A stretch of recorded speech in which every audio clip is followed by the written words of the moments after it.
Hello, everyone, and welcome to this radcast of the Social Club at the End of the World. I'm Jamin Shively, happy to be joined by my partner, Queen Melianor. Good morning, everyone. Hi, Jamin. And also happy to be joined by Dan in Chicago and Miles in Calgary, Canada. I'm going to go on mute so you gentlemen can say hello.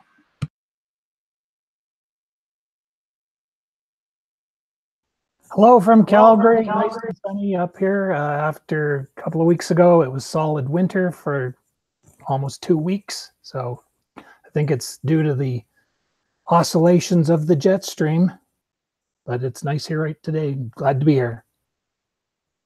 Awesome. Well, Yeah, Dan in Chicago. And, here in Chicago, we have a little bit cooler than normal weather, again, probably attributable to, at least in part, to some of the jet stream activity. And I would say that here in Chicago, most people are tuned into the kind of election, midterm election madness that gladly will be over in a couple of weeks. So anyway, I'm glad to be here and look forward to a good discussion. Awesome. Great. So why don't we start by going over the agenda, and then we can delve into it. And of course, if anyone wants to add anything to the agenda, now's the time to do that. So the first item is the work that Jamie Gilchrist and I have been doing in Ohio last week. I'll give a summary of that.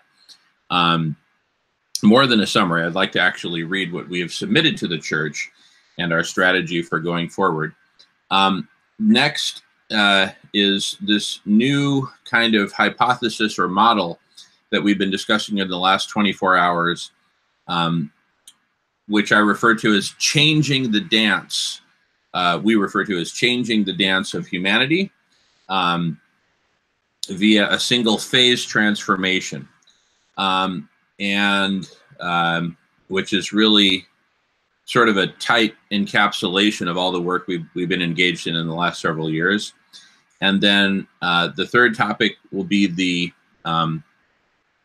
lists of organizations that we've been developing for contacting to invite us in the present explorations pertaining to precisely changing the dance.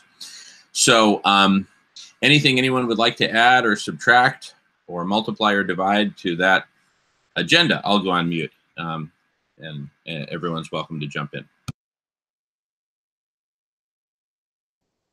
No, I'm interested in learning more about what you mean by single phase.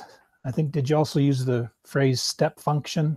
So anyway, looking forward to hearing more about that. And, we did have an interesting conversation before we went on air as to whether or not it's worthwhile arguing as to what contribution man-made CO2 is to the situation, or how much of it is a natural evolution coming out of a mini ice age. But nevertheless, that's not worth fighting over, but we do need to get to solutions on how to live with a rapidly changing ecosystem and conserving more of what we're consuming. Awesome. Definitely. Alrighty. Any other additions or thoughts on the agenda before we jump in? Yeah, maybe just individually we could share what we've been up to. Okay, great. Shall we do that right at the end, maybe? Or maybe before the final topic of the organizations, because I think that'll play into the organizational one. Good. Okay, very good. So we'll definitely add that in there. All right. Anything else before we jump into the first topic? All right, so let's get started with that. So in way of summary, Jamie and I were out in Ohio and we went to Marietta first, where 7 days ago we had our last social club at the end of the world. And right after that social club, we went to the Basilica in Marietta, Ohio, and met with the Monsignor in charge of the Basilica. And we talked about, we just told him what we're up to, and that we want to forward the work of Pope Francis, and in fact answer the call of Pope Francis as articulated in his encyclical that he published in May 2015 called Laudato Si, on care for our common home. And the gist of the encyclical, as we talked about last week, is basically we need to save as much of life on Earth as we possibly can, and we need to transform life on Earth. So transforming humanity and saving Mother Earth go hand in hand.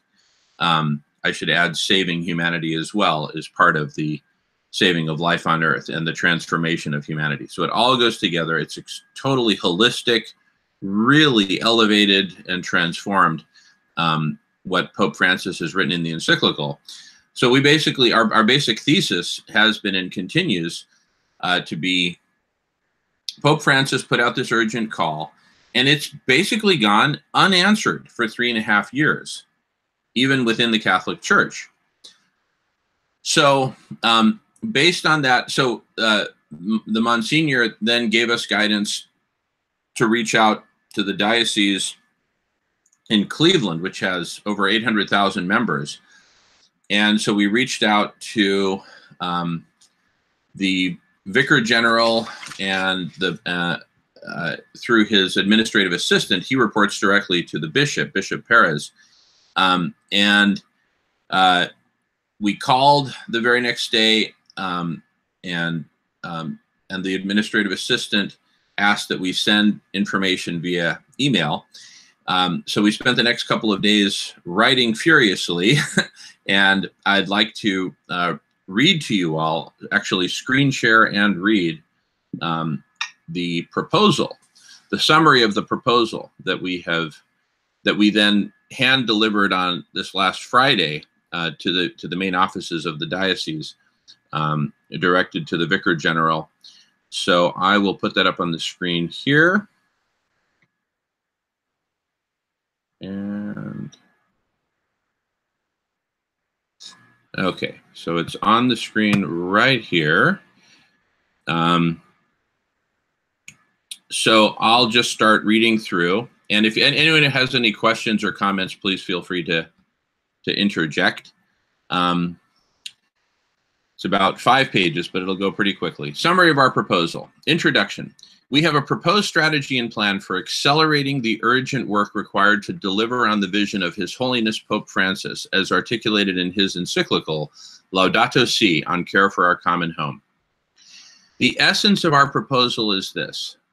The encyclical provides a vision for transforming the world and humanity to achieve a life for all of us which is sustainable, loving, and compassionate toward all people, ecosystems, and species. What is missing is a step-by-step roadmap for humanity to follow to make this vision a reality. Our proposal, in turn, consists of a plan to develop this missing roadmap. We have not yet developed the missing roadmap ourselves.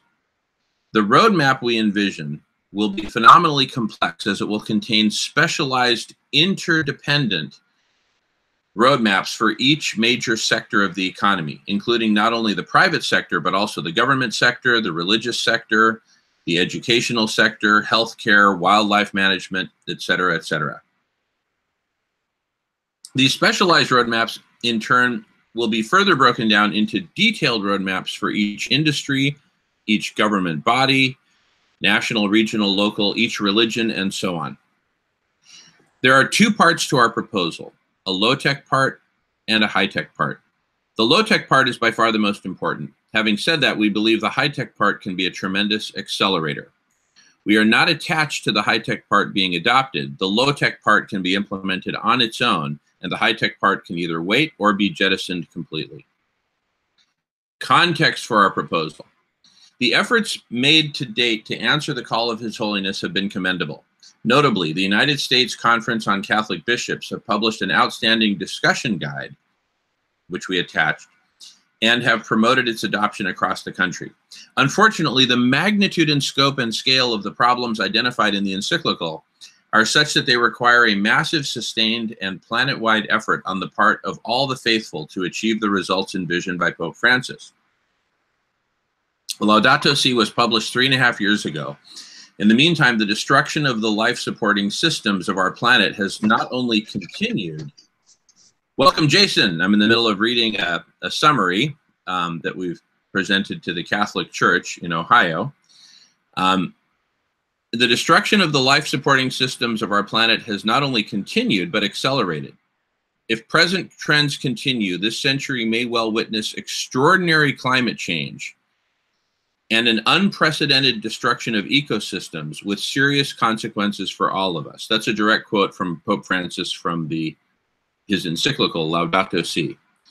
Clearly something, or a lot of things, are missing. Our proposal represents our best thinking on exactly what is missing. Now, many folks assume that the job of implementation to achieve the vision of the encyclical should be left to the government. We could not disagree more. In the encyclical, while encouraging all of us to lobby our governments for action, Pope Francis is very explicit in that he is not asking us to abdicate responsibility to the governments of the world. Rather, while acknowledging the important role that governments have to play, His Holiness is calling upon us all to get involved, all individuals and organizations, and collectively take responsibility for our common home. Details of our proposal. So there's a high-tech part and a low-tech part. The low-tech part is by far the most important and consists in turn of a dialectic between two levels of engagement on the part of all of us. Local level engagement and worldwide engagement. Both levels of engagement and the dialectic between the two are focused initially on the design of the roadmap for humanity to follow, as discussed in the introduction above. Once the roadmap is sufficiently complete for implementation to begin, much of the focus of both levels of engagement will shift from design of the roadmap to implementation of the same. To quote the great philosopher Mike Tyson, "Everyone has a plan until you get punched in the mouth."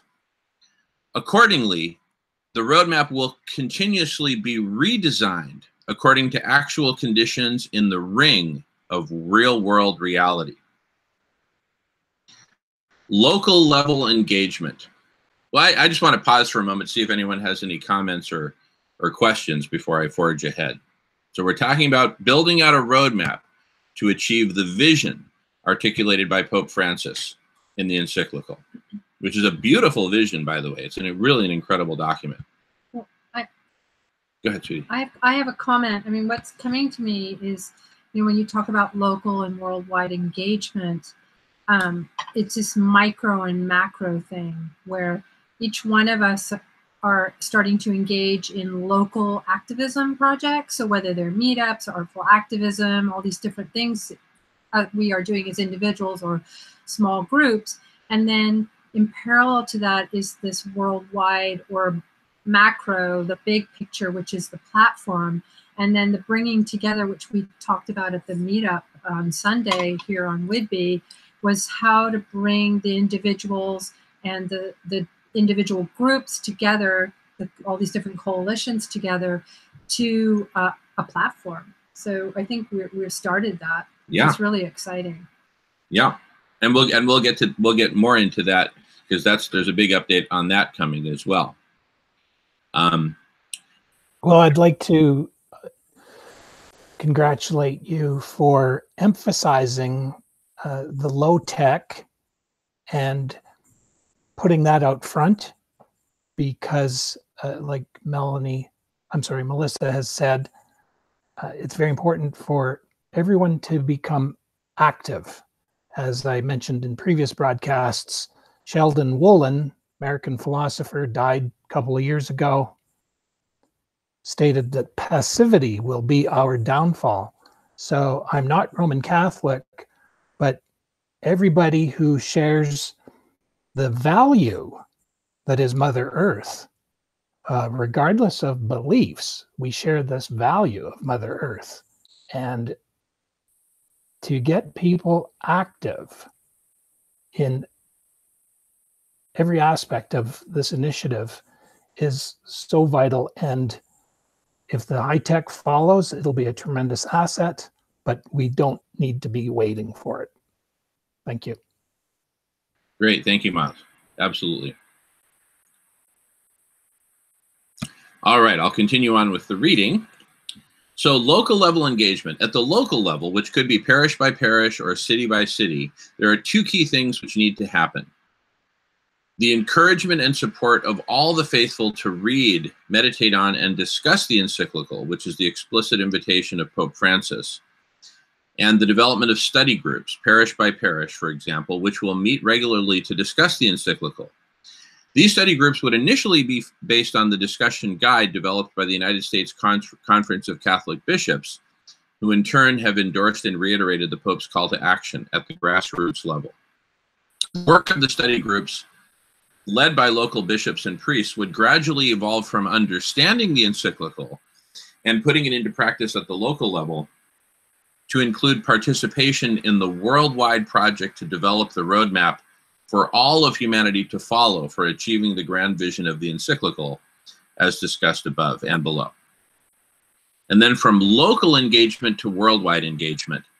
At the national and worldwide levels, our proposal calls for the creation of a national and soon international network of the above discussed local study groups. This network will constitute a worldwide collective intelligence to develop the above discussed roadmap for humanity. This roadmap, in turn, will systematically address the core questions and challenges posed by His Holiness in the encyclical in the collective manner he has made explicit. And then I attach excerpts from the encyclical that highlight statements from Pope Francis to provide specific guidance in this regard. Now, the roadmap for humanity.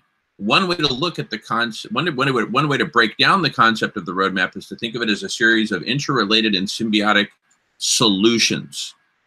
The solutions we envision humanity developing for healing Mother Earth and humanity include solutions within the following categories. Geoengineering. As global warming accelerates, we urgently need to apply a brake pedal called geoengineering. Perhaps the most important subset of geoengineering is geoshading, forcibly reducing the heat load on Mother Earth via a combination of shading techniques ranging from cloud formation to thin film reflective materials. Holistic land management, or HLM. Direct from the encyclical, there are myriad ways in which we can heal the Earth's land masses, particularly arid and semi-arid regions, which used to be healthy and are now in various stages of desertification, causing massive famines, refugee crises, etc. Reversing desertification is a proven strategy, and we look forward to providing examples of this in our meeting. The bottom line is that in addition to healing ecosystems and species through HLM, we will also cause massive amounts of carbon to be sequestered from the atmosphere as vegetation bounces back as part of the holistic healing process. Ocean cleanup and management. The transforming of the modes of production and consumption of the global economy and local economies, from mass consumerism of throwaway products to moderate consumption of built-to-last products, buttressed by a service economy designed to support the same. Transformation of our entire set of living arrangements, where subtopics include our ecologies, architecture and ecology, for not only reducing humanity's footprint, but for playing an active role in healing ecosystems and managing HLM above. Transportation, from cars to bicycles and mass transit, for example. Transforming the very essence of work itself from production of mass consumption products and services to what is discussed in the encyclical. Transforming governance from our traditional forms of government to a much more participatory and indeed holy form. Food production, distribution, and consumption from the current packaged high food mile paradigm to a much more local model with community cafes, a system we have pioneered in Southern California, where nutritious foods are turned into a basic human right, to name a few. And education, which is covered in depth in the encyclical. And then the high-tech part, as noted in the introduction, this is much less important than the low-tech part, but could nonetheless prove to be vital insofar as it enables both the acceleration and nimble reconfiguration of the roadmap implementation dialectic. Remember Mike Tyson, as discussed above. This high-tech part consists of a global communication and information technology platform, web-based, to facilitate both the implementation of the global network of study groups and the direction of work toward those projects and facets of the roadmap which are most urgent at any given point in time. When we discuss this part in person, we will provide you a brief presentation of our work over the past 5 years to design, build, and test such a platform, which is far from complete. This platform has 4 major stages, which are mostly sequential but include feedback loops. Stage 1, ideation, the collective brainstorming and brain swarming of solutions to all the world's problems, large and small. Design, the collective design of solutions, building off of stage 1. And we note github.com is a model for this portion of the high-tech platform. Stage 3, modeling and optimization, a computer model which simulates the entire planet in all its facets, natural, economic, geographic, ecological.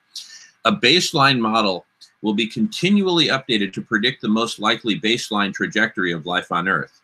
And overlaid on top of this will be myriad scenarios of combinations of solutions from stage 2. An artificial intelligence-based optimization layer on top of the core model will be tasked with sifting through the near infinite set of possible combinations of solutions to find the very best combination and the sequential and parallel implementation plan for all those solutions in that combination. And finally, implementation, supported by the other 3 stages through successive iteration. We have been pioneering the design and prototyping of a platform based on the above architecture through the organization radish.org, which we have the privilege to lead. This architecture is called Radical Collective Intelligence, or RCI, so named because it is designed to get to the roots of the world's most daunting problems. RCI includes AI in all 4 of the above stages and goes far beyond AI. It also goes far beyond what humans can accomplish by collaboration absent AI. So a metaphor will help us here. Just as concrete and rebar combined create a structure with far greater strength to cost ratio than either concrete, absent rebar, or steel can offer individually, so too RCI will vastly outperform either collective human intelligence or AI operating alone. In conclusion, what we are proposing is in essence the formation of a worldwide Catholic collective intelligence, powerful enough and indeed intelligent enough to redirect the course of history from a history of ongoing and accelerating destruction to a history of healing, love, and compassion for all. This Catholic collective intelligence will evolve from basically originating within the Catholic Church to ultimately embracing all. And in fact, Pope Francis is very big on this interfaith cooperation. Regardless of the nature of the technologies implemented for this, the core will always be collective human intelligence. This intelligence must be formed with urgency and under a coherent plan. We believe the vision for this plan is beautifully laid out in the encyclical Laudato Si, authored by Pope Francis, and what remains to be developed are the details, which we refer to as a roadmap with myriad facets. And our vision, which is completely complementary and in fact built upon the foundation of the encyclical, proposes that a planetary collective intelligence be formed and nurtured to build out the entire roadmap and implement it, as we've detailed above. And then in the postscript, we just point out, look, these are the best thoughts that we've come up with, and this is far from perfect, and we are requesting that this be used as the basis, the starting point for a discussion, and we're requesting feedback for improvement and implementation.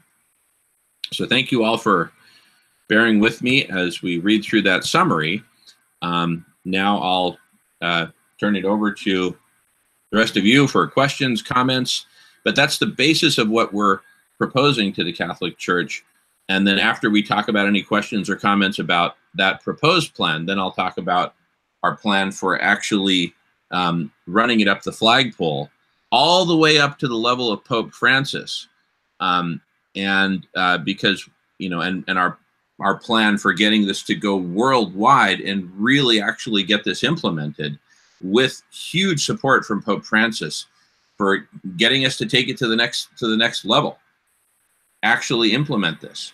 But anyway, I'll turn it over to y'all with questions or comments.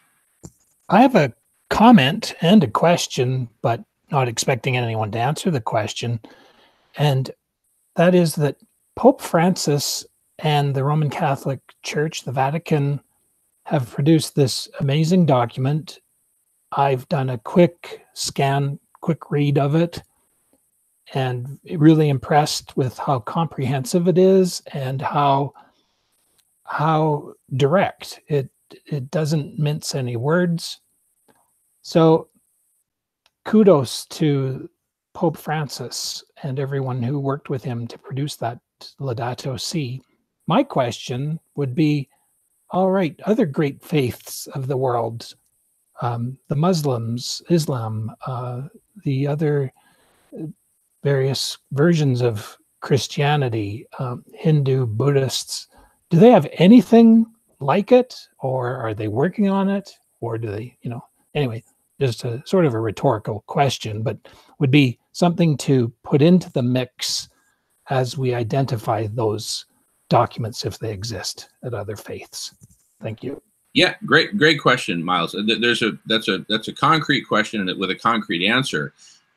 Jamie, as last week as we were researching, he uncovered this great website. I don't have the name of it in front of me, but on that website, it shows summary statements from each and every religion, from the giant ones all the way down to the Quakers and Mennonites and Amish. I mean, it's got amazing quotes from the leaders of these various different faiths, and they're all pointing in the same direction. We need to heal Mother Earth. So I'm really glad you raised that, Miles, because part of the strategy is first get the Catholic Church, you know, really fired up about this and engaged in a systematic way where we're actually focused on building solutions, and then ask not us, but Pope Francis himself to reach out to the heads of these other religions to join with us. And then we make it an interfaith initiative. So great question. Yeah, now that you mentioned it, I recall Jamie talking about this website, and it's called interfaithpowerandlight.org. Interfaithpowerandlight, all one word, .org. So, okay, I'll have to explore that further. Thank you. Absolutely. And Dan is up next. Go ahead, Dan. Yeah, so well, first of all, again, I want to really compliment you and anybody else who's had input into what you just read. It's really very, very high quality. So in terms of, you know, the Catholic Church or religions, for one thing, Pope Francis, thinking about the Catholic Church, he does have significant influence, but as we've been discussing, his stature has been diminished within the Catholic Church itself. And there appears to be a pretty significant schism forming between those in the church who I'm going to say are pretty much behind Francis, and those who are now fairly hostile towards him as a result of his handling of the sex abuse problems within the church. And that could be a problem. And sort of building on that, we have, you know, this endless problem of people not believing either that it's a serious issue, although more and more people are coming around to accepting that it's a serious issue.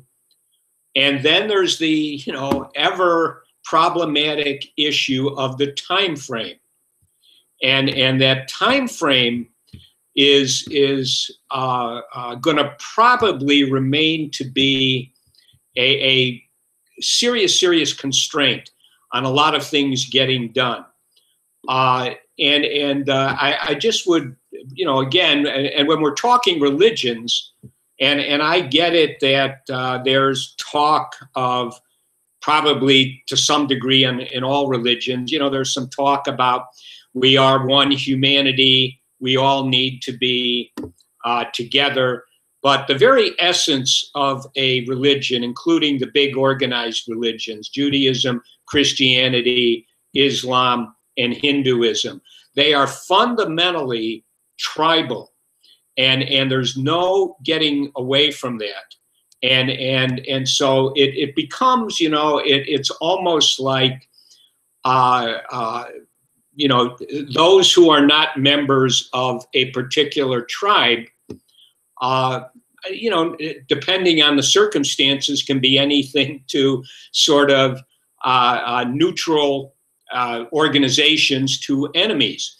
And so, this is something which needs to be recognized. And as this whole problem continues to evolve, tribalism, which is hardwired into human nature, there's all sorts of experimental evidence on it, on small groups, large groups. We see it, in our own country, big time today. And so this is going to become more intense. Yeah, we got to save people, but let's save our tribe.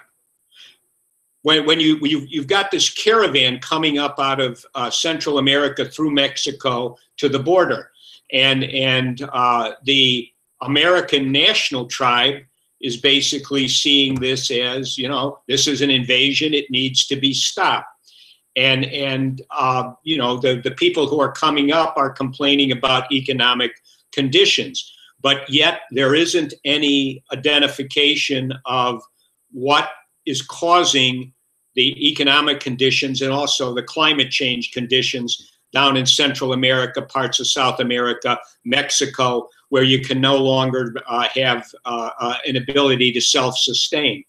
And a lot of that is caused by, the corporate interest. Well, anyway, I am tangenting off, but what I'm trying to say is that I do think these issues, which constitute constraints, and one need to be discussed. It's absolutely essential to discuss the constraints. Otherwise, people just end up kind of spinning their wheels endlessly. Because if the constraints are constraints, if something is blocking forward progress and it's not removed, you can just be run in place. And again, one final thought. Last week I mentioned, how I noticed that Tucker Carlson had the climate denier paid by the energy industry, Roy Spencer, on talking about there isn't a problem with climate change. Fox News in the United States, that influences so many people.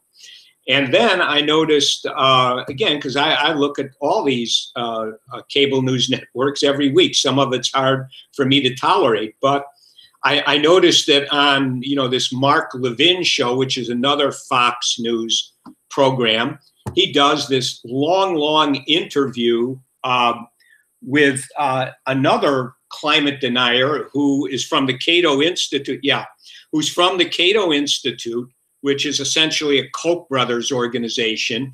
And there's this guy, and again, and some of these climate deniers go back to, the tobacco industry payroll. And for this to be allowed, this is a constraint.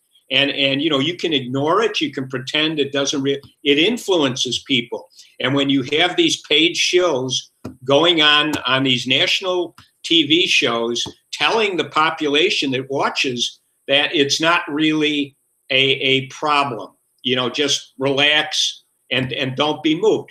And that's how people, it's Donald Trump has been educated by these energy company shills like the Cato Institute, the Heartland Institute in Chicago, all these think tanks that are funded by the energy industry. That's who educates Donald Trump and these other politicians who do not have the ability themselves to make a determination. Okay, thank you. I'm going. Okay, so Melissa's up next, followed by Miles, followed by Jamin. Take it away, sweetie. Wow, Dan, that was awesome. Thank you. You guys are so inspiring. Like, I'm really on fire. There's so many great ideas coming up. And I just had this kind of brain idea come to me right now, listening to all of you. What if we ourselves, as the Social Club at the End of the World, went through bit by bit the Laudato Si and actually discussed it every time? He's got some really great topics to look at, because I think we could really get to the kind of heart of things. Like, just take the word sacrifice. Like, the Pope raises this word sacrifice. We have to get to this place of sacrifice. And I was like, that word hurts me. I go, ouch, because it invokes pain for me. And I was brought up by a Catholic mother. And so this idea of pain and carrying the pain and sacrificing self. But I looked up the word sacrifice, and actually it comes from the Latin word sacrificare. And if you break it down, sacer, or sacré in French, means sacred or holy, and facere is to make. So it means actually to make something sacred or holy. And so if you look at, I think we can spin these words, and we can, you know, going back to what you were saying, Dan, you were talking about constraints. Well, I would say, in this spinning of things from negative to positive, what if we looked at those constraints as possibilities, you know? I think that then it becomes interesting, because it doesn't continue as a roadblock, but as an opportunity for change. The other thing I want to mention briefly is this whole notion of time, which is a human construct. When I was studying healing arts in Belgium, the teacher said there is no time. What there are cycles and events. So we talk a lot about we're out of time, we're running out of time, you know, can we get this done on time? But what if we suspended that idea of time, that notion of time, and just operated from here and now to this beautiful, I don't want to call it an ideology, but this process of bringing people together of different faiths, different beliefs, with something that we share in common, in order to make holy or sacred again something, because I believe that will bring healing to all of us. We're all going to die one day anyway, you know? So why not, you know, take this as an opportunity to explore, to adventure, to heal, and to look at possibility, latent possibility in these things, which are in the apocalypse, which is the lifting of the veil to show the source again. Yeah, so I'll end with that. Thanks. Beautiful. Thank you, sweetie. So next up is Miles, followed by Jamin. Take it away, Miles. Thank you, Melissa, for that. And I think it's related to what Daniel was talking about, the tribalism aspect of things. We, as someone said, unfortunately, I can't remember who said it, but recently I heard someone say, we don't have a climate crisis, we have a social crisis. And that social crisis is, we need to rise above the tribalism that Daniel points out. So thankful that Daniel, a psychologist, is on board here to bring us back to these questions. Again, I'm not Roman Catholic, but I'm very fascinated to learn as much as I can about Roman Catholicism. It is an issue that people will have, that there's the Pope, who is an absolute monarch and is, according to Roman Catholicism, the rock, or the descendant of the rock, known as Peter. So that's an issue, you know, and that's where we have to realize I happen to have this sign that values unite, beliefs can divide, and beliefs, as I wrote here, require reconciliation. We have to reconcile with each other. I have to reconcile even in my family, because I'm not Roman Catholic, but my wife is, and my children, because I had to agree with the priest that I wouldn't interfere with their being raised Roman Catholic. So anyway, it's something that we need to reconcile. And this is maybe the purpose why we're facing this challenge to rise above tribalism. One of the things I'm very fascinated with in understanding what's gone wrong has led me to view several versions of documentaries based on space shuttle disasters. So let me quote Chairman William Rogers, who was on the Presidential Commission of the Challenger space shuttle disaster. If you go to a documentary by the Florida News4Jax.com, WJXT, I believe it is, they produced a documentary called Challenger, A Rush to Launch. And at minute 41, Chairman William Rogers says in the investigation, you will remember, in answering to Sam Donaldson, I believe, to Sam Donaldson's question, you will remember that I did say that we thought that the decision-making process may be flawed. He goes on to say, we know it's flawed. It's a flawed decision-making process. That's what brought Challenger down, and subsequently Columbia suffered from a flawed decision-making process. They did not totally learn their previous lessons. So this is what we have to come to realizing, is that we actually have worldwide a flawed decision-making process on this spaceship Earth. We need a new decision-making process, and it very much requires men to, I believe, turn the reins over to women. We need to take our proper place as servants to the feminine. And I'll just end. There's a fascinating quote in that same documentary. Here it is, by John Passaro, author. Quote, there is a club in this world that you do not join knowingly. One day you are just a member. It is the Life-Changing Events Club. We are all in the Life-Changing Events Club. So, thank you.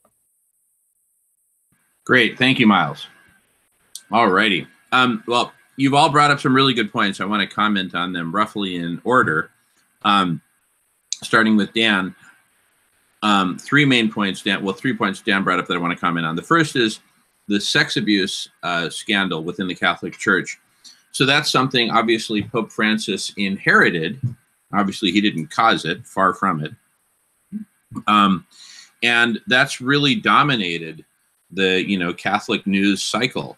And I want to comment that Laudato Si and the implementation of what we're proposing creates a very positive story that can overshadow that. Not to say that anything should be swept under the rug. I think they're dealing with it responsibly for the most part. And so while that negative story continues, here's a really positive story which can share the stage at minimum and at best actually eclipse the negative story. The second is what Dan talked about tribalism, which definitely exists. I just want to point to the Lord of the Rings and the unity that these different tribes, right? The elves, the humans, the dwarfs, the hobbits, they all came together and said, let's go hunt some orc. Well, the acronym for abrupt climate change is ACC, and I say, let's come together and hunt some ack, regardless of what religion or faith you're part of. the constraint of denialism, that's actually addressed directly in the encyclical. And this would be, you know, a lot of, you know, your typical viewing audience of Fox News, which is the champion of denialism, is a Midwest family, a Midwest Catholic family gathered around the TV set. And there is no way, if the Pope really takes this on and says, okay, let's form this planetary collective intelligence and come up with solutions, that will not, there's no way you can deny that. That will make the news, and that will change the game. Sweetie, you brought up, let's discuss Laudato Si. I actually have this excerpts from it, which are highlighted. It would take probably just, you know, 3 or 4 minutes to go through some of those. So I'd like to maybe do that a little bit later in the program. And on to your point also about sacrifice, Pope Francis talks about that as well. In our current model, our current modality of thinking, you know, it's if I have to sacrifice, I lose so that someone else can get. And in our current paradigm of hoarding and what's mine is mine and yours is yours, and I want more for me and less for you, sacrifice doesn't make any sense. So this is, and that gets to the topic of transforming the dance, which is the next topic on the agenda. No hurry to get there, by the way, but that we'll talk about that then. And let's see. I really like what you brought up, Miles, about values unite, beliefs require reconciliation.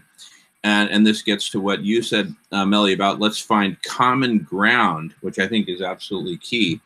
And, you know, our common home is our common ground. So anyway, just wanted to make those comments. Lots more to discuss. Let's see who else is up right now. Dan is up. Oh, yeah, Jason. So I'll let Jason talk because he hasn't spoken yet. And Jason, just so you know, we set up some ground rules. No, I did. I'm on the phone. I couldn't figure out how to type my name in, so no. I could wait. No. Why don't you jump in because you haven't spoken yet, and I'm at my own 4-minute mark, so I'm going to go on mute. So Jason followed by Dan. So go ahead, Jason. All right.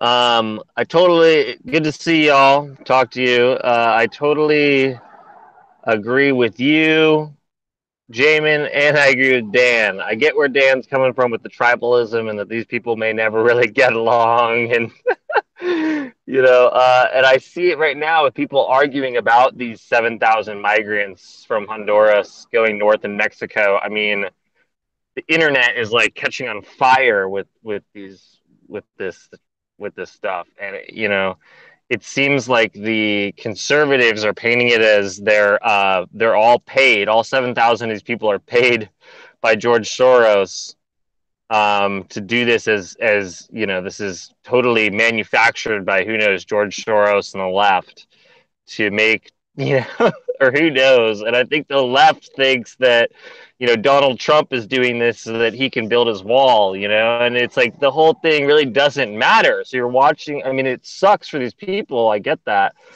But I did think that in that alone, there is a possibility for publicity in sticking up for these people and saying that we need to feed these people or find a home for these people, just as activists or something. I think I agree with Dan. This thing that you just read was very well worded, very good, and I think that even in Daniel Pinchbeck's book, How Soon Is Now, it might be where some of these ideas came from, but using existing, and we've talked about it in the past on this thing. So I think it's a good idea. I don't know if it'll work.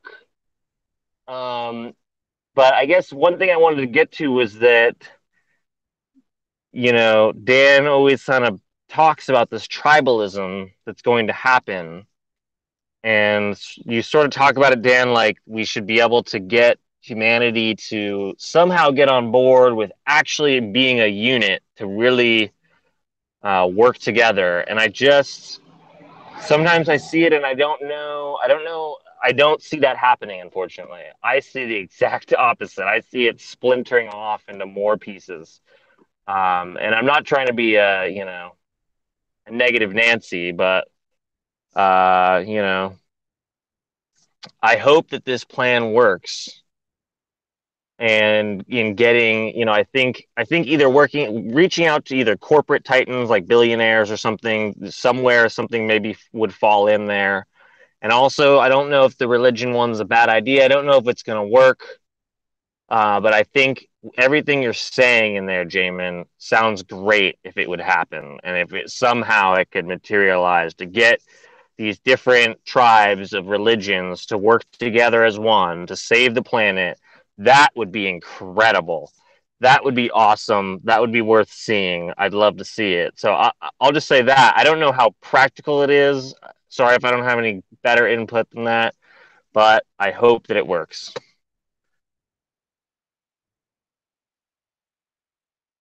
All right. Thank you, Jason. Awesome stuff. I made some notes to respond to. Dan is next, followed by Melissa. Take it away, Dan. Yeah, so following up on what's been discussed. So you know, in part of my mind, I love the idea of having these various parishes actually discussing the threat of abrupt climate change.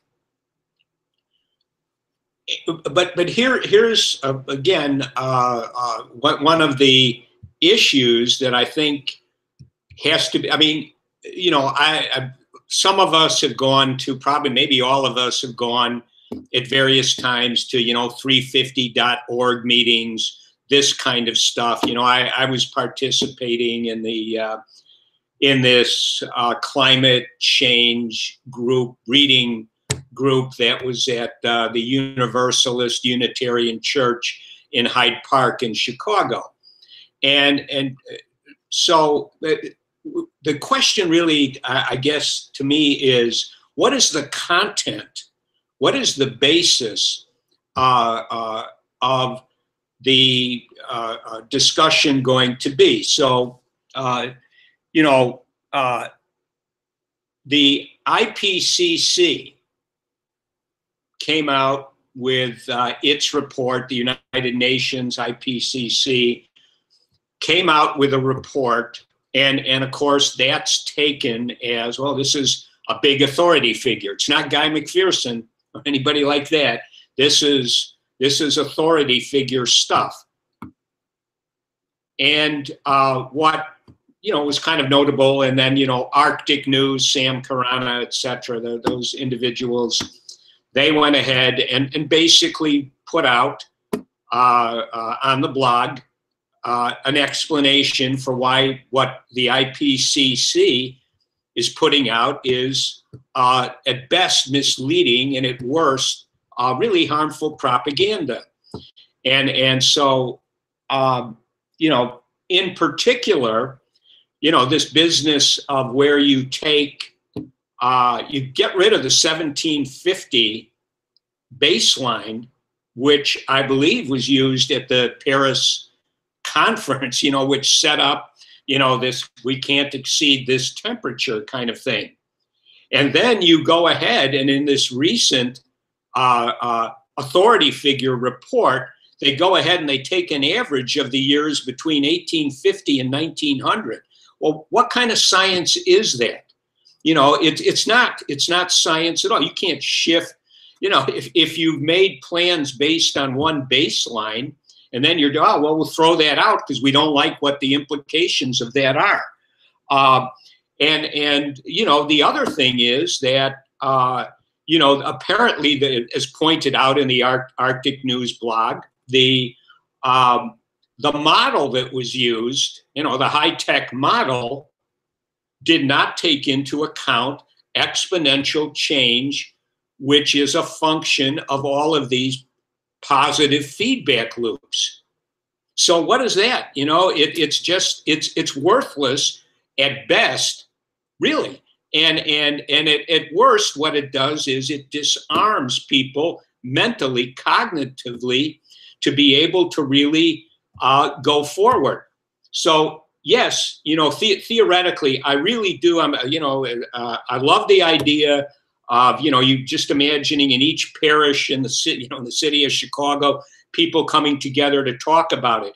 But what is going to be the basis, you know? And I did start reading the encyclical, and it is good. It's really good. I didn't get through it, but I did start reading it. But again, what's going to be the basis?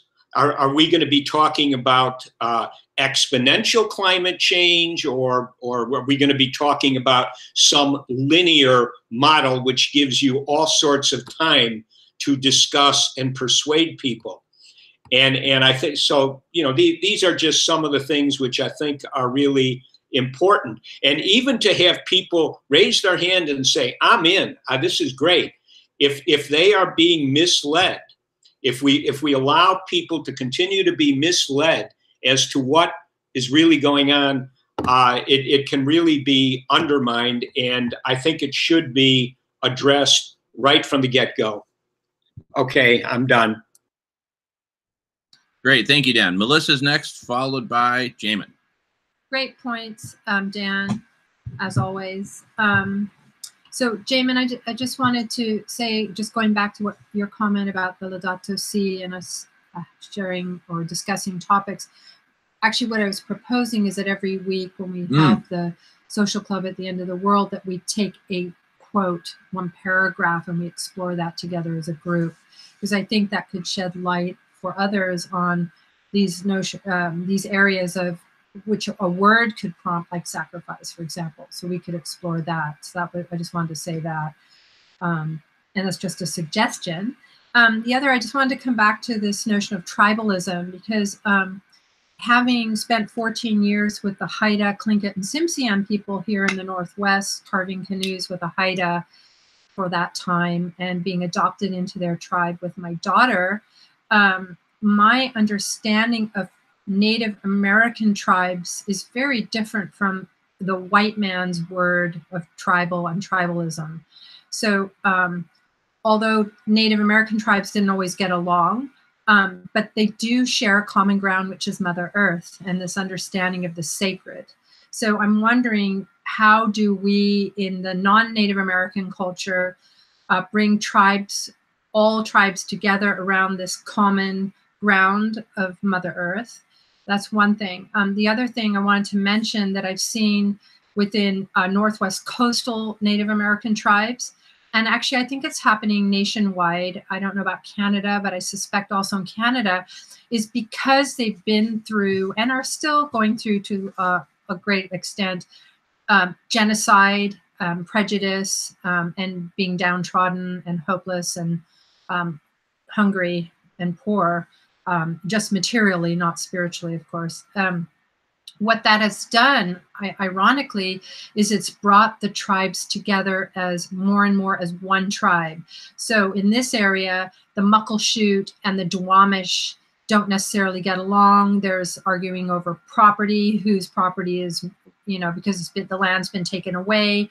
Some tribes are not recognized federally, so they didn't get the support of other tribes, etc. But what seems to have happened is through continual loss, there's been like this renaissance or resurgence of Native pride and regaining their culture, their languages, and a coming together collectively of these different tribes who had maybe different local belief systems to becoming one united tribe. Which are now working towards protecting and healing Mother Earth, which we witnessed in Dakota, around the Dakota Access Pipeline. So I just wanted to mention that because I think that's an interesting thing to think about and to explore. And maybe that's what it will take all of us, is to get to that point of so much hurt and loss where we will be forced to come together regardless of our different beliefs, into one tribe working towards a common good or a common ground. Thank you. Beautiful. Thank you, sweetie. All right. So Jamin is up next, and no one's up on deck after me. What I'd I want to drill in on a couple of points that have been raised. And the first is, you know, the shifting baseline, which Dan mentioned, which is part of the whole denial. And I want to find a quote by Pope Francis. Let's see that I'll screen share here. Let me just put this on the screen. Okay, yeah, y'all can see that. There's this, I've highlighted in green. This is a 12-page document which we've submitted to the Cleveland Diocese, and we'll share beyond. In fact, that's another point I want to make, is talk about our strategy for running this up the flagpole. But there's one quote I want to bring up in particular. It's so well said.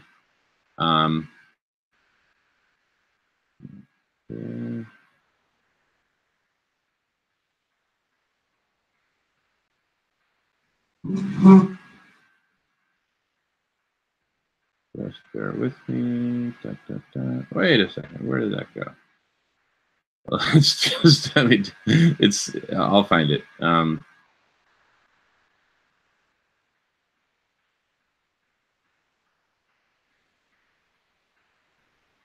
Oh, here it goes. Okay. As often occurs in periods of deep crisis, which require bold decisions, we are tempted to think that what is happening is not entirely clear.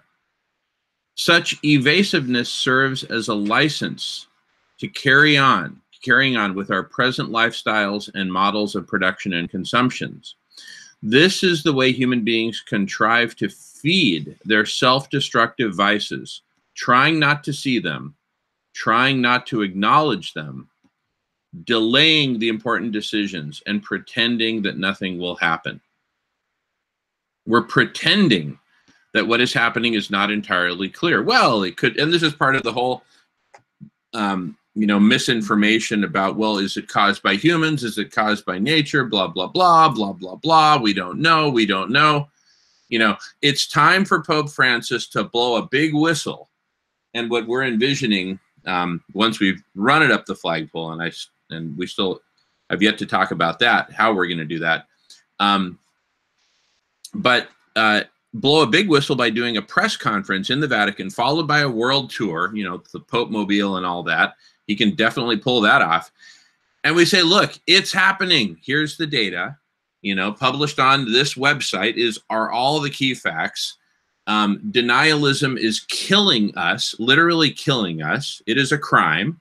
And, you know, the shifting of the baseline, that's part of the whole catch-22 process of, you know, moving the goalposts so that no one can ever score a goal. Anyway, I'm just saying this can all be addressed by bringing it to the forefront. And Pope Francis has the clout to do that. He authored the encyclical. So what's missing, in addition to, you know, well, the first thing that's missing is bringing people together so that we can then begin to address the problem and co-create all the solutions that we need with radical collective intelligence, or whatever form of collective intelligence. So that's the first thing I wanted to talk about. There is a cure for this denialism. You know, we don't just have to keep, you know, stay stuck in this, well, there's all this, you know, blah, blah, blah. That's my own 4-minute mark.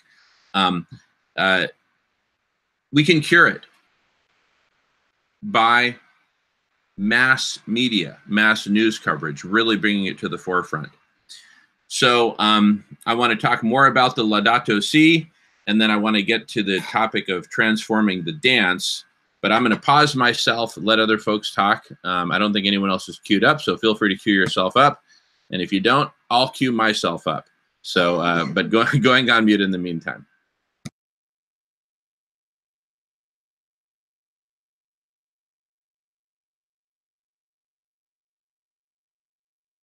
Okay, Dan is up next. Dan, you're up. Go for it. Yeah, I'll be pretty brief here. Just following up on what Melissa was saying concerning the Indian tribal network. And, you know, you have these different tribes, and yet people share an appreciation for what Mother Earth actually means, and being a part of it, whether you see yourself as a steward or you just have to respect, you know, you have to respect what it is. And being able to come together and you know, kind of dissolve the tribal tendencies to make enemies, or at least not to have much empathy for the alien tribes. I think that is a really good example of what could happen. And on you know, and kind of on a world stage, you know, in a way, you know, people are in one part of their mind, they do want to come together. You know, you can see it by, you know, we need to respect others, they need to respect us. You know, there's differences, but we can respect one another's differences. There definitely is a part of, you know, the human mind, I think, at this time that looks to come together. And at the same time, things can flip very, very quickly. You know, our minds are fairly dissociative, and we can go into different places. And it's very easy to regress into a much more hardline tribal. But I do think that you know, the model that you were bringing up, Melissa, and you know, there's other examples of people being able to come together. But it really requires, in my mind, a lot of work and a lot of discussion, where, you know, in a sense, somebody would just, you know, I recognize that as a human being, I can go into a tribal mode, you know, you know, and you know, children know they can go into a tribal mode, my group of friends versus your group of friends, you know, and as sometimes pointed out, you know, we see it in, you know, in sports, you know, where people become tribal with their team. You know, we have the Chicago White Sox, Cubs, you know, Bears, Bulls, etc. You know, and the players are from different races and everything, but you just become really tribal quickly, and everybody's aware of that, and that's something which, again, people can condition themselves to resist that. You know, it's kind of like when I feel the urge to really go tribal, I need to take a time out and step back and resist. And I think, anyway, that's just some quick input. I'm going to check out here now. Great. Thank you, Dan. And welcome, Jamie. Jamie, I'm going to give you license to jump in when you feel like it. We've been covering kind of a summary, and I read the proposal that we've submitted to the Cleveland Diocese. And I want to just cover one point, get back to the point on faith, right, and tribalism. I think the strategy of bringing together the world's religions is a really powerful one, because the people who are part of these major religions or minor religions, what do they all have in common? Faith. They have faith. They believe in stuff that they can't see with their eyes. They can see it in other ways. And this faith extends to faith in their own leaders, right? Like the Pope, you know, the infallibility of the Pope among Catholics, for example. So if, and I would say when, the leaders of the different religions come together and say, look, we've got common ground here, it's time to set aside our differences and focus on what we can accomplish together in all of our best interests. This is not unprecedented in the human experience. Alliances, you know, multi-tribal alliances and whatnot. So I just want to, emphasize that there is tremendous power in faith and in the religions which have already united people. Now we just need to, once united around this common cause, and this brings us to the next topic. I'll just, since it's 12:23, we're almost an hour and 20 minutes in. We'll shift to the next topic. We can always go back to the previous, but the next topic is transforming the dance. And the dance that humanity is in. So to tie it back to the previous, once the religions of the world are united and say, okay, let's get together and solve this, I think a really great way of framing the solve this is in the following terms.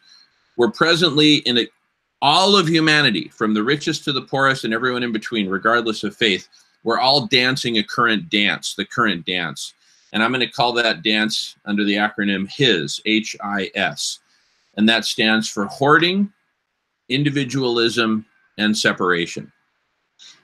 And we need to transform to a new dance. And Melissa just came up with the acronym HER, which stands for Healing, Earth, and Revolution. Now, think of it like a big contra dance where everyone is dancing together under this common dance. Right now we're dancing the HIS dance, the hoarding, individualism, and separation, and we're destroying Mother Earth and destroying each other in the process. My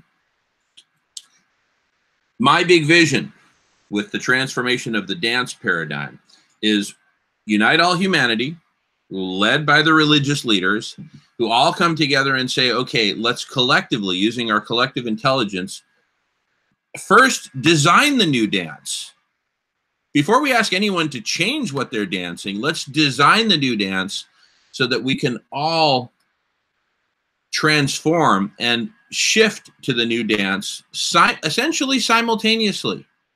Now, that simultaneous transformation, shift from one dance to the next, will require a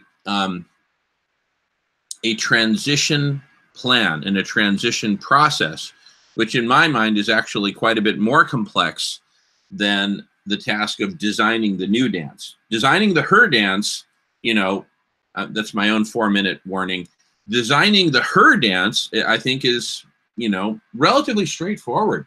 Share resources, create community cafes, holistic land management, build things to last, put an end to this consumerist throwaway Amazon model, and go back to a simpler, very holistic, very healing way of healing and regenerative agriculture, etc. Geoshading, refreezing the Arctic, all that good stuff. So that's why I say designing the HER dance is not that hard. It's kind of obvious, right, what we need to shift to. What I think is the real challenging and complex part is that transition path from the HIS dance that we're in to the HER dance that we urgently need to shift to. But again, collective intelligence, I believe, will be the key to making that transition happen. I also want to give time for updates. Can I just? Yeah, Melissa's up. Melissa's next. And take your time. Sorry. You got 5 minutes, sweetie. I just want to. I have written one paragraph to address that, Jamin, which is, it's going to take a new level of thinking to bring world religious leaders and people together around common ground. A new level of thinking. Because if you think about historically religious leaders coming together, and I've been watching about Henry VIII, because I'm kind of fascinated by that time period and power struggles and what was going on. Religious leaders and kings, the monarchy, would come together, but it was always around power and land management, property and power and wealth. And so, yes, world religious leaders have come together, but it's been in that old paradigm, that old way to do with the hoarding and power. And that's why I'm saying it's going to take a new level of thinking to bring these religious leaders and other leaders together, and people around the common ground, which is Mother Earth. So it's this whole new shift that's going to make it or not make it happen. That's all. So. Yeah, yeah, and I'll just jump in that Pope Francis has led the way with Laudato Si on Care for a Common Home. He calls her Mother Earth and says this needs to be our focus. So you've got the most powerful religious leader in the world leading the biggest religion in the world and the one with the longest trajectory of organization. Not to say that their entire history has been perfect, far from it. Heaven knows, but it is the biggest, the oldest, the most powerful, the richest. And you've got the leader who everyone knows and recognizes. It's one syllable, Pope, right? I actually can't name the name or the title of any other religion other than the Dalai Lama, who leads the Buddhist. I mean, that's just, it shows how, non-famous, or relatively less famous the other religions and their leaders are. The Pope has taken the lead. Let's get behind him, and let's take this up the flagpole, which is another topic. I'll just mention it briefly since we've got the floor. I'm noting the time here, and no one else is in the queue, so I'm just building off of your good lead there, sweetie. So we've reached out to the Diocese of Cleveland, to the Vicar General and the Bishop Perez, who's also from South America, I would add, like Pope Francis. And we've submitted all these documents, including the, excerpts from the encyclical, the proposal that I read, a nice cover letter, and the study guide from the U.S. Conference of Catholic Bishops. We're waiting for their response. Next week, we're going to let them know that while we continue, if we haven't heard back by Monday next week, we're going to let them know, the Cleveland Diocese, that while we await their response, we're going to start reaching out to other dioceses in Ohio. And would they like to join us in this outreach to other dioceses? You see that? And then a week later, if we haven't heard from any of the dioceses, we'll then reach out to literally every diocese in the entire country of the United States. And in a similar pattern, we'll keep bringing all the others along with us. Follow-up correspondence to everyone. This will be a massive communication campaign. Here's my own 4-minute mark for including your time, sweetie. Dan's up next. And then the next stage is reach out to all the dioceses in the entire world of the Catholic Church.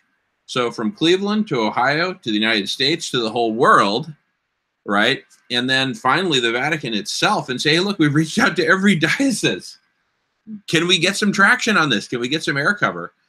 And then the next stage would be reach out to all the religions, noting the website that you mentioned earlier, Miles, which Jamie had uncovered for us last week. So we're going to run this all the way up the flagpole, get all the religions on board, and form a planetary collective intelligence to co-design the new dance for humanity, from his to her, and the transition plan from the current dance to the new dance. Dan is up next, and then I'm going to volunteer Jamie to jump in. And Jamie, we can go back and forth if you have questions about what we've discussed so far. So Dan's up next, followed by Jamie. Jamie, if you're game. So Dan, take it away. Okay. So the Cleveland diocese has been addressed and again, I think the written materials that have been submitted are just really high quality. They lay things out in a way which is very, very understandable. So if the Cleveland and I don't, again, I know it's very hierarchical and authoritarian. It's just the way it is, like a lot of other organizations all over the place. And so if it's rejected or it's ignored, I think it's important to determine exactly why that has happened. And yes, it's a good idea to, let's reach out all over the place because, in a way, I think we all appreciate that if the religions, which, you know, in some universal way are about being ethical, doing the right thing, you know, and dealing with all sorts of very, very important issues in life, you know, organizing life, etc. If they could come together and understand that something very, very radical needs to be done, that would be so powerful, and it could really exert the necessary socio-political pressure on those who, you know, control the levers of power, some of whom probably are not, some of whom are actually religious fundamentalists, some of them are not. You know, they're more agnostic atheists in terms of their outlook on things. But in any case, that would be really great. So I just finish it again saying, if it is rejected, it needs to be determined why. And I would say even before reaching out to others, let's know what the stumbling block was. All right, I'm going to check out. Great, thank you, Dan. Jamie and Sabrina, welcome, and you're up. Hey, can you hear me? Okay. Yes, we can hear you. Go for it, Jamie. Can you hear me? Okay. Hey, Sabrina. Yes, we can hear you just fine. Okay. All right. I'm going to be quick just because my signal's spotty. What Dan just said is critical. And Dan, let me assure you that in the event that we hit a wall with the Cleveland Diocese, I'm going to keep knocking on their door till they explain to me why. Was it something we did? Is it you think it's not appropriate for lay people? You are going to just pray for it. Whatever it is, we're going to get the answer. I don't know what you guys covered earlier, so I'll give a quick thumbnail. I'm not going to repeat anything Jamin has said about the min and how we've transitioned. I am going to say, Jamin and I, and he may have already talked about this. We want your input as well, everybody's. We're developing strategies to move the Catholic Church's hierarchical ladder, going from one diocese to the next, then to the Archbishop of Ohio, then to every state in the Union, as well as at the appropriate time, which isn't going to be very far off, to approach all the other religions that are interested, really all the faithful. The interfaith group we talked about last week, there's about 15 statements from Amish and Quakers and Baha'i and from the Jewish faith. So not all of these religions have a pyramid system like we have, where there's a leader on top. Some of them are very lateral, where each bishop in their own community or rabbi or imam is sort of in charge of their section, and they don't sort of have a leadership per se like the church does. So I think it's on us to we started with the Catholic Church because we're Catholics, and they wrote a really good encyclical on it. But I think it's really good that we very soon after we get a yes or a no from the Catholic Church, hopefully it'll be a yes, and then tell them it's time to include everybody else equally at the table. And Jamin and I are going to be doing the beaver work of building the dam of the documents to prepare to invite those other religions to the table without the Catholic Church, if the Catholic Church isn't going to participate, or the Catholic Church will author those with our input if the Catholic Church chooses to lead. So that's what we're going to be spending the next couple of months on, pretty much 12 hours a day, 7 days a week. So I'm going to go on mute. I'm driving as usual. I'm always helping people out. My buddy, I help him out a lot. So that's just my 2 cents. And it's been a really whirlwind week since I saw you guys last.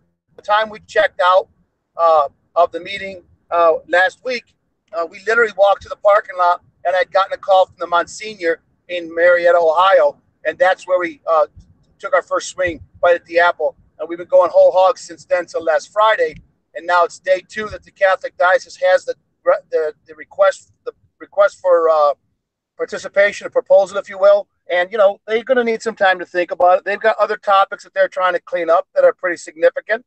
And their lawyers, in-house lawyers and others, are working on some very disturbing problems that they've created over the last 30 years. So I get that they're busy, but that's going to have to be collateral duties. They're going to have to do more than one thing at a time. They can't just clean up the last 30 years mess and ignore the last 30 years of earth abuse as well. So that's where I stand on it, and I'm going to go on mute and listen.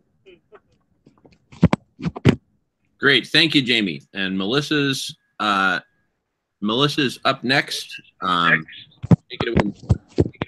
I'll be really quick. Thank you, Jamie. Hi, Sabrina. Great to see you both. I just wanted to mention that you guys might be interested in checking out Matthew Fox, and he has a website. It's matthewfox.org.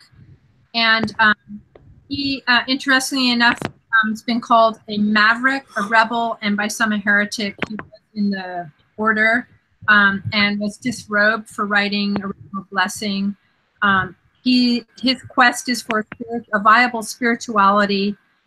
He discovered the ancient creation spirituality tradition that honors the sacredness of all creation.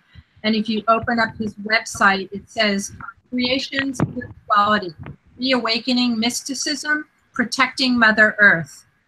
Forms the wonderment of our earliest human ancestors, rooted in ancient Judeo-Christian tradition, supported by leading-edge science, bearing witness for social, environmental, and gender justice, and voiced most powerfully for this generation by spiritual theologian Matthew Fox. So I just wanted to mention that. Check it out. Super interesting. When he was declared a heretic and a rebel, interestingly, by the papacy, actually. So we've come full circle, and here we have a pope who's on board and in alignment with what this man has started a long, long time ago. Thanks. Beautiful, beautiful. All right, at this point, we've got 20 minutes left. Let's shift gears to the next topic in the agenda, which is updates on what we've all been up to. And if you're comfortable jumping in, sweetie. Sure. Okay, so take it away again, Melissa, but this time with an update of what happened on Sunday and the build up to that. Yeah, so as you all know, Jamin, my friend Lauren Atkinson, and I created a living orca mural on a beach here on Whidbey Island. We made a 100-foot orca out of just over 40 people and as an activist statement and project. And we followed that up with a meetup here on Whidbey Island called The Orcas Today, Tomorrow Mother Earth. It was a meetup for Whidbey Island community to come together and voice their concerns for coffee and a discussion. And we had 11 people turn up, and we had a really great meeting. And out of that, those 11 people, we've, funnily enough, seemed to have created a core group of people who want to meet on a regular basis. So we determine once a month to actually co-create a way of moving forward through artful activist projects and other means to bring together other groups on the island and coalitions together with us to find ways to take action for positive change. You want to add anything to that? Yeah. And it was a really interesting meeting because we covered both both extremes in terms of level of focus for activism for Mother Earth, both the very local level, the orca whales and the orca pods here in the Puget Sound region, all the way to the planetary. And one, and I gave a brief overview of Radish and what we're doing with the Catholic Church, etc. And what that boiled down to was that what we believe is going to be most powerful here at the local level is to focus on one local issue: the orcas, the orca whales, which are kind of at the top of the marine food chain and depend upon the Chinook salmon, which are also endangered. And and part of the logic here is it's something local, it's something tangible. People immediately get it. And when you do an artful activism project, like let's create a human orca whale, people get it instantly, right? As opposed to Radish, where you basically need a PhD in information science to even come to the table and be part of the conversation. It's very excluding. I'm trying to make it totally inclusive, but I'm just calling one on myself and on Radish that it's a pretty hairy topic. And then from this local community that we form, we can have a subset of, a volunteer, whoever wants to join this larger planetary conversation and collective intelligence, join away. It's not something where, people are, that's that bigger topic of collective intelligence and saving Mother Earth is forced on people. I want to welcome Fred, who has, he got a face transplant. He's now got the face of a pig. You're looking much better, Fred. I'm really glad to see that. Really? Yeah. And more intelligent eyes. Yeah. So, so welcome. And we've been at it for a little over an hour and a half. We got about 17 minutes to go. We've given an overview of what we did with the Catholic, what we're doing with the Catholic Church, and also of our meeting this last Sunday on here on Whidbey Island. And now, and so we're just kind of giving everyone an opportunity to give an overview of what they've been up to. So with that, I'll go on mute, and anyone else who wants to jump in, please feel free to do so. Jamin. Yes, sir. Give me a minute. I'll be burning soup on the stove if I don't shut it off. I'll be right back. Hopefully it's not pig soup. But anyway, meanwhile, Miles is up in the queue. So Miles, you're up next. Take it away, Miles.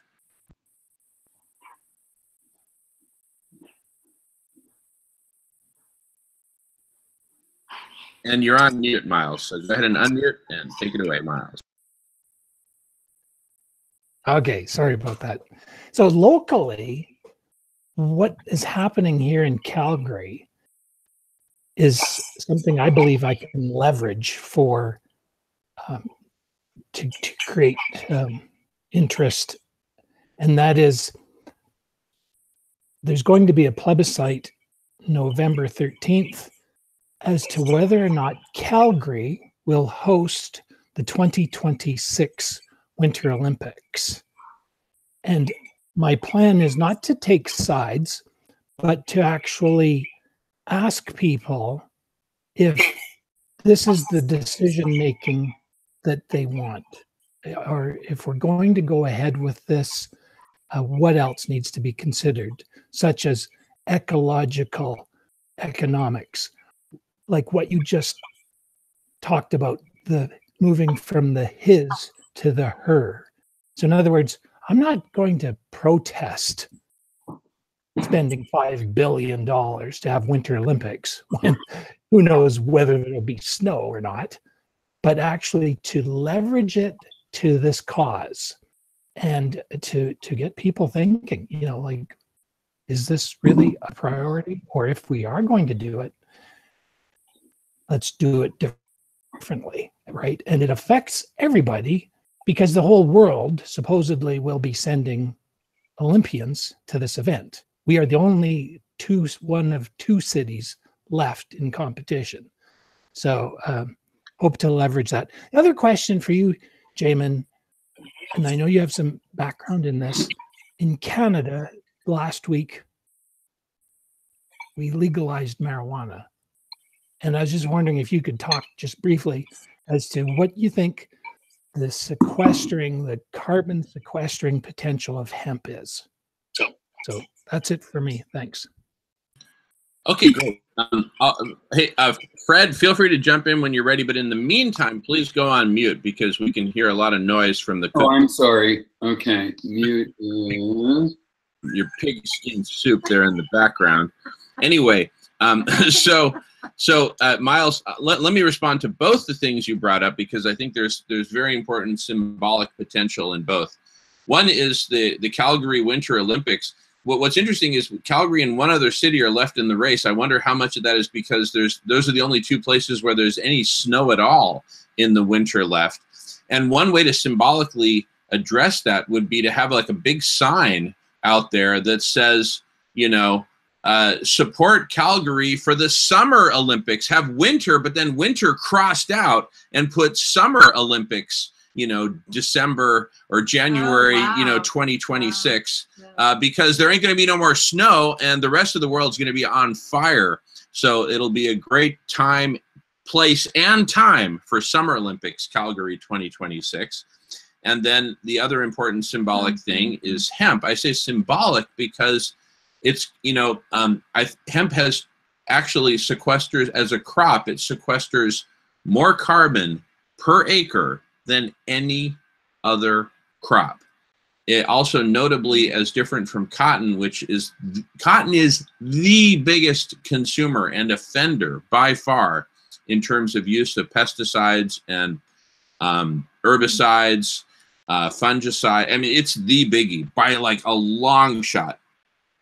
It's like, I don't know, 2% of the world's arable land is cotton, but 20% of the world's pesticides are cotton, right?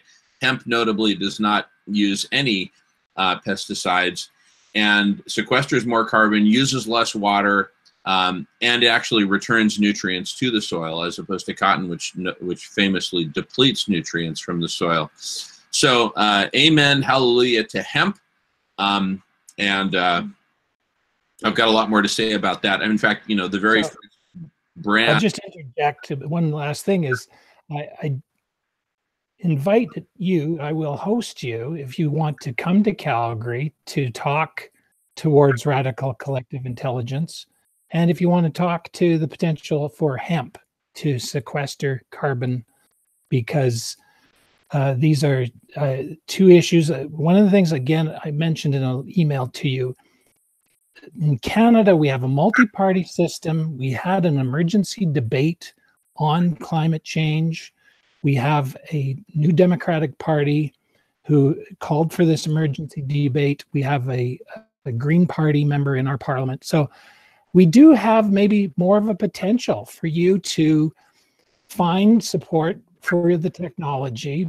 Calgary is a young, vibrant city with a fairly robust technology sector insofar as educated people, and also this hemp idea, where perhaps we could get some hemp grown. I'm not advocating other than medical use, but for the purpose of sequestering, I think it's a great idea. Thank you. Okay, just one small clarification there, and then off to Dan, which is that hemp is not used for cannabis. Hemp and cannabis, they come from the same root, but they're two totally different crops.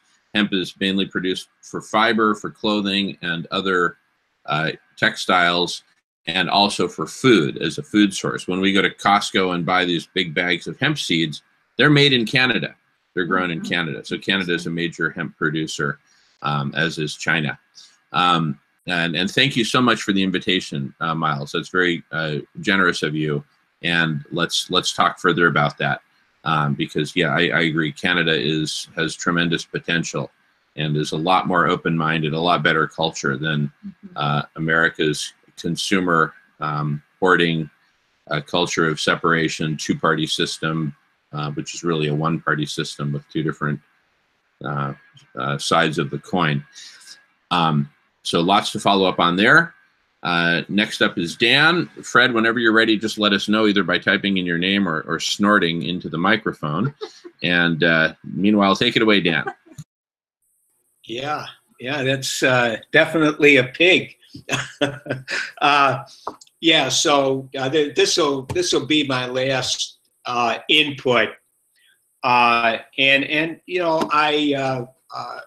I've had a couple of, I think I mentioned, I'm not that optimistic at all that there's going to be any traction, but I'm planning to talk to a couple of people that I know that are active in the union I used to belong to, and had a couple of things scheduled. I had to cancel them because of just everyday stuff getting in the way, day-to-day living. But I'm planning to do that. I'm also, I guess I find myself, I've been doing mental health presentations for a number of years, and I'm still doing it. But I noticed that it's hard for me to sustain a certain kind of enthusiastic energy, which I need to have when I'm, preaching the mental health stuff. And I've been reflecting on that, kind of what sort of behind it. And then finally, my girlfriend is Catholic, and she is actively involved with she goes to different churches out in the area where she lives, more affiliated with a couple of them. And, for a long, long time, in kind of a humorous way, I would say to her, so when you went to church, did they discuss, this current event that's going on that seems to have significance, or did they discuss that? And, she would kind of, in her own way, try to set me straight that, no, that's not really going to be part of the conversation when you go to church. And I am kind of talking with her. She's somebody who is a pretty well respected community person, and pretty well known out in the area where she lives and other parts of the city. And I'm going to continue having a dialogue with her to see if she herself, and she's been a person, again, like so many, who doesn't really want to personally, address the, exponential climate change.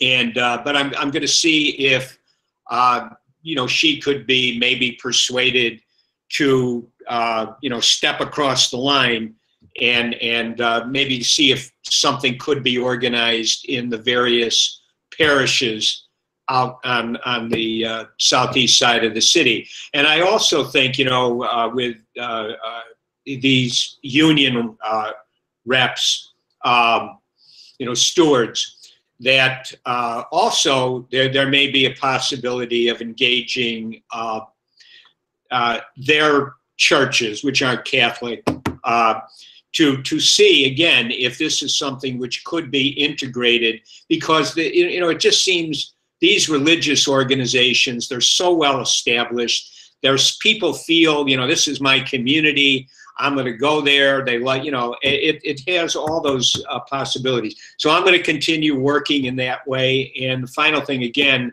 I do think that this written material that has been put together to submit, it's just, again, unequivocally such high quality, and hopefully it will not be, ignored. So with that, I'm just going to, what time is it? Well, I've got about a few more minutes, and then I will be checking out. Thank you guys very much. Okay. Awesome. Thank you, Dan. We're going to wrap in about 4 minutes here. Well, let's just kind of bring it to a close. So I'll just invite folks to give their final minute or less wrap-up thoughts. I just wanted to mention, Melissa asked me to send out the documents that we had sent to the Catholic Church. So I'll send it out to the whole email thread of the Social Club at the End of the World. And with that, anyone else, just jump in when you're ready. Just speak for a minute or less, because we got to wrap up in 4. Anyone else have any comments? Jamie, Sabrina, Fred the Pig, Miles. Go ahead, Miles. Thanks very much. I'll just say thank you. Great conversation again, and look forward to next week. Awesome, Miles. Thank you, buddy. Looking forward to it. Yeah, we got great momentum here. Okay, Jamie, any last words? Fred the Pig? Can you hear me? Yep. Yeah, we can hear you. Can you hear? Anybody hear me? Yeah, we can. Okay, Jamin, if you get a chance, could you find out what diocese Dan and Dan's girlfriend lives in, and maybe we could reach out to them the way we did the diocese in Cleveland. Chicago is a pretty serious city as far as the Catholic Church goes, and there's no reason not to in Illinois and in the diocese where we have friendlies. Love it. Love it. So Dan, if you could just do a quick battlefield conversion from Judaism to Catholicism, that would really help. And then you can go ahead and do the outreach yourself. Great point. All right. Thank you, Jamie. I'll follow up with an email thread. Let me make a note of that. And any other last final comments before we wrap for the day?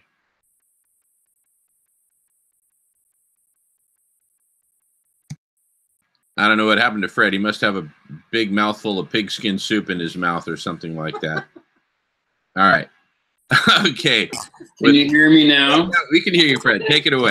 No, I'm sorry that I missed the hangout today, and the most relevant and happiest event that happened with regard to abrupt climate change for me is my son has, as his high school graduation project, had to choose a topic, and he's going to do abrupt climate change. And Jamin has already volunteered to address his class and is going to help gather together any other relevant people or material that will promote my son's project. And yeah, and as a corollary, the planetary salvaging. But other than that, and I have a friend who's going to North Seattle Community College, and they have to choose or they have on their own chosen to form a group to discuss and promote relevant issues. And I suggested abrupt climate change, and he was on it immediately. So there you have a college level kid who's action oriented and a high school kid who has to do it. I love it. I love it, Fred. You know what just occurred to me is when I go in to address Alex's class, I bring my laptop with me, and in advance we plan for having the social club at the end of the world join us for even 5 minutes. And we say, look, we're a group of people who are on the web absolutely every week saying, wake the hell up, humanity. So kids, please take this message home to your parents. Tell them about the social club at the end of the world. Join yourselves and invite your parents to join, because all of our lives are at stake. This is no joke. And then they will never forget that, that presentation. I mean, if I have to take off all my clothes to make an impression, take that. Or yeah, I think we have to draw the line there. Or if I have to do like Fred and chop off the head of a pig and stick it over my own. There was a series of children's books called Freddie the Pig. Well, Freddie, welcome back. Thank you. Thank you. All these years. Is that Daisy? No. Oh. No, this is like from the 50s. All right. Yeah. Well, good. Anyway, that's what I have to offer this week, even though I've been reading and listening extensively to all the good news. Awesome. Yeah. Anyway, yeah. Look forward to seeing everyone next week.